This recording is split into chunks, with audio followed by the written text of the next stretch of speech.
যুদ্ধ করার জন্য এই জায়গাটা বেছে নিয়েছেন, নাকি আল্লাহর ওহীর মাধ্যমে এই জায়গাটি বেছে নিয়েছেন? আল্লাহ রাসূল বলেছিলেন, আমি মানুষ হিসেবে, আমি নবী হিসেবে আমার ব্যক্তিগত পরামর্শের ভিত্তিতে আমার ব্যক্তিগত মত হলো এই জায়গাটা আমি বেছে নিয়েছি। তখন খুবাইব ইবনে মুনজির রাদিয়াল্লাহু তাআলা আনহু বলেছিলেন, এই আকাশের মালিক রব্বুল আলামিনকে সাক্ষী রেখে বলতেছি, আমি আমার জীবনে আমার জীবদ্দশায় 55 বার যুদ্ধ করেছি।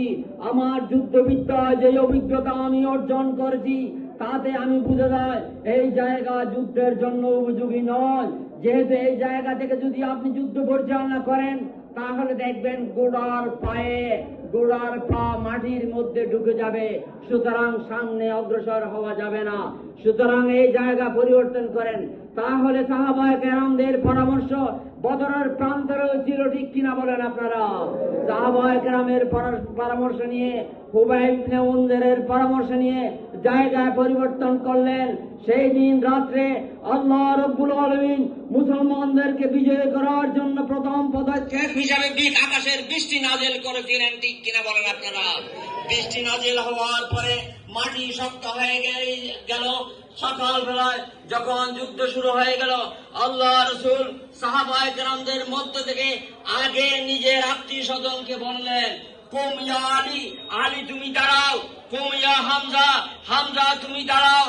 কুম ইয়া উবাদা ইবনে হারসা, উবাদা ইবনে হারসা তুমি দাঁড়াও। তোমরা তিনজন যাও প্রথমে যুদ্ধের রণাঙ্গনে যুদ্ধ করার জন্য। যুদ্ধ শুরু হয়ে গেল।